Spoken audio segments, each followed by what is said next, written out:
qorsooma hoo jedhamu jechoota akkasii irra deddeebinee ni dhageenya. Namoonni Arsii yeroo baay'ee ni fayyadamu jechoota akkasii. Hiikni isaa immoo maalidha? Namoonni gariin lafumaa kaanii hiika jibbaa yookiin hiika adda addaatti kennanii gara ofii barbaadanitti interpret godhu. Garuu immoo hiikni isaa immoo akkasii miti. Arsoomni qorsooma jechuun maal akka ta'ee fi maal jechuu akka barbaadu. Arsoomni qorsa. Arsii sanduqa obsaa maaliif jedhame? Arsii arsooma qorsaa jechuun rooma yookiin aantee akkasuma barbaachisummaa aantee yookiin dhiigomaa kan agarsiisudha. Kanaaf itti fayyadamama jechuudha. Arsii koo qorsa koo yookiin arsittii koo qorsa koo yoo jedhe wanti inni jechuu barbaade yookiin jechamni sun wanti inni bakka bu'u aanaa koo, aantee koo, fira koo akkasuma dhiiga koo akka jechuuti. Jechoota dhiyeenyaaf rooma agarsiisan jechuudha. Arsii sanduqa obsaa yoo jedhamu dhageessanii jirtu.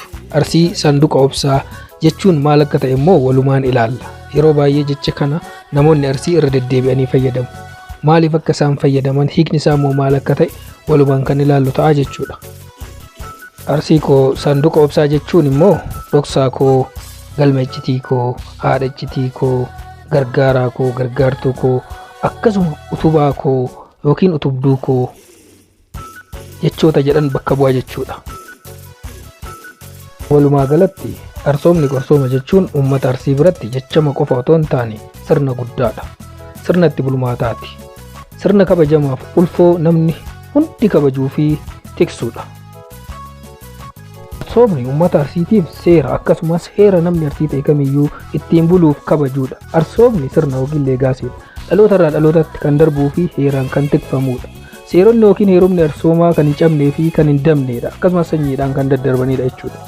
Kanuma ta'u waa'ee seerota arsoomaa fi waa'ee heerota arsoomaa kutaa itti aanu irratti qabadheen isinii dhufa. Hangasitti galatoomaa jiraadhaa. Arsoomni qorsooma.